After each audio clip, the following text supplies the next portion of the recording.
Salut la team, ici c'est 13 et on se retrouve aujourd'hui pour vous parler de la toute nouvelle mise à jour qui arrive sur Heal Squad. Et je peux vous dire qu'il y a du très lourd. Alors je suis très hypé par cette mise à jour et je vais vous en parler sans plus attendre. Alors on est parti, allez, let's go. Alors il y aura 9 changements majeurs dans cette mise à jour. Tout d'abord on va parler du premier changement.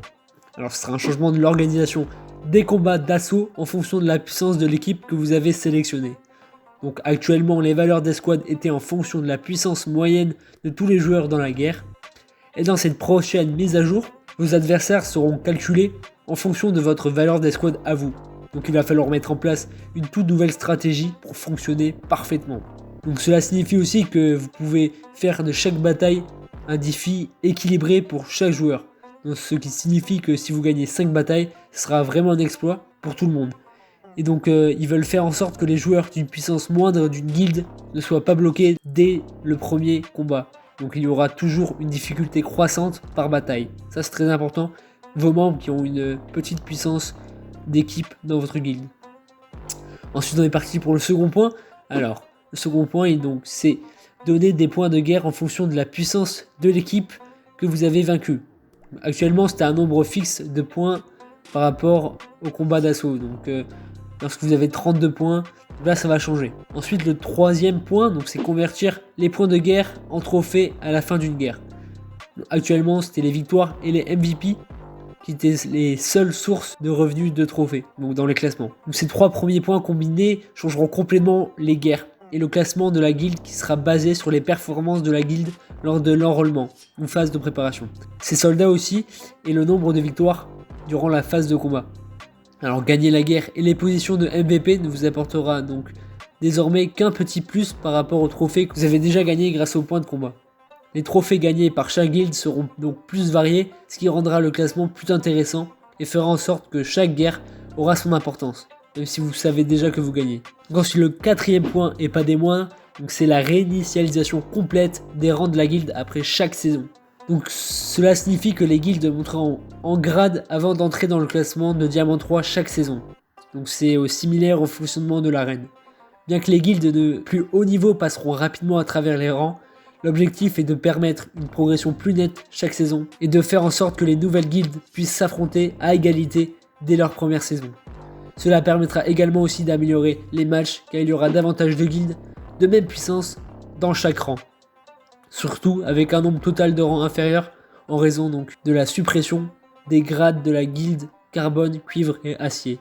Donc maintenant il n'y aura plus que 6 rangs au total. Donc la vitesse à laquelle vous progressez dans les rangs sera complètement rééquilibrée. Ou dans le 6ème point maintenant, c'est la suppression complète des points de guerre gagnés lors des victoires-défaites dans les combats d'assaut, y compris les points gagnés lors d'une défaite. Donc comme je vous ai dit maintenant, le point maximum qu'on pouvait gagner c'était 32 points pendant une guerre pour chaque joueur. Vous n'aurez plus à en gagner 5 et en perdre 2 pour obtenir le maximum de points. Donc encore un rééquilibrage, donc ça va profondément changer notre système de guildes et de guerre de guildes. Donc dans le 7ème point maintenant, c'est le rééquilibrage de la phase de préparation pour donner plus d'intel par combat, mais avoir moins d'énergie d'enrôlement, ou avoir moins de combats à faire si vous préférez. Donc il y aura 3 énergies au lieu de 5, donc vous pourrez faire 3 combats au lieu de 5, mais par contre vous gagnez le double d'intel que actuellement. Donc Ubisoft sait répéter les mêmes batailles 5 fois, c'est assez redondant, donc ils envisagent d'ajouter des victoires automatiques dans les prochaines mises à jour. Mais cela permettra déjà de jouer moins de batailles tout en offrant une certaine flexibilité quant à la quantité d'informations que vous souhaitez, ou d'intel si vous préférez. Donc ils visent à augmenter légèrement la quantité d'intel obtenue lors des batailles plus difficiles par rapport à vos valeurs des squads actuelles et par rapport aux valeurs et aux paliers donc comme élite, expert, etc. actuels, afin que les guildes les plus expérimentés puissent débloquer les soldats de rang supérieur. Donc ça c'est très bien pour Eagle One et pour France Légion aussi, et voilà toutes les guildes qui sont vraiment au top. Donc le 8ème point, ça sera l'augmentation de la durée des saisons de 2 à 3 semaines. Ça c'est un point encore à décider. On est plus sur cette partie prix d'augmenter une semaine de plus, car tous les grades sont supprimés à la fin d'une saison, donc ça va vraiment augmenter la hype de foncer en guerre de guilde et de faire tout pour sa guilde. C'est ce que veut Ubisoft tout simplement. Ensuite dans le 9ème point, et pas des moindres, les récompenses de ressources supplémentaires au classement vont être ajoutées. Ces 2 points aligneront simplement les saisons de guerre de territoire avec les calendriers d'événements légendaires et en compensant donc cela par des récompenses secondaires accrues plutôt que par une augmentation des itels sur les soldats. Les guerres de territoire peuvent toujours être gratifiants même si vous n'avez pas besoin du soldat de la saison en cours.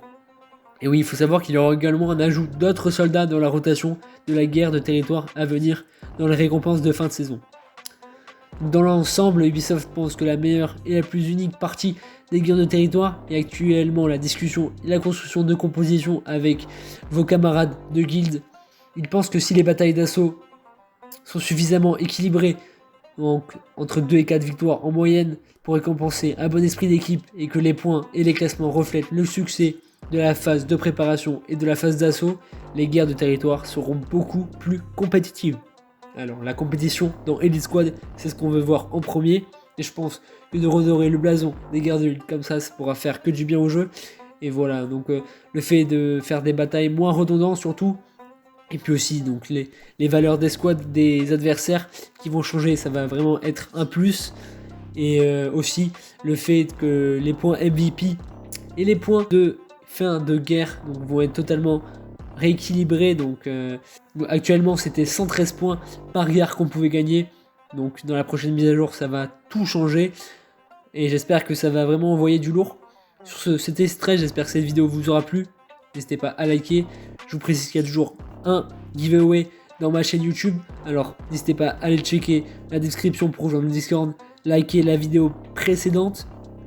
Et puis on se retrouve très prochainement. Allez, ciao!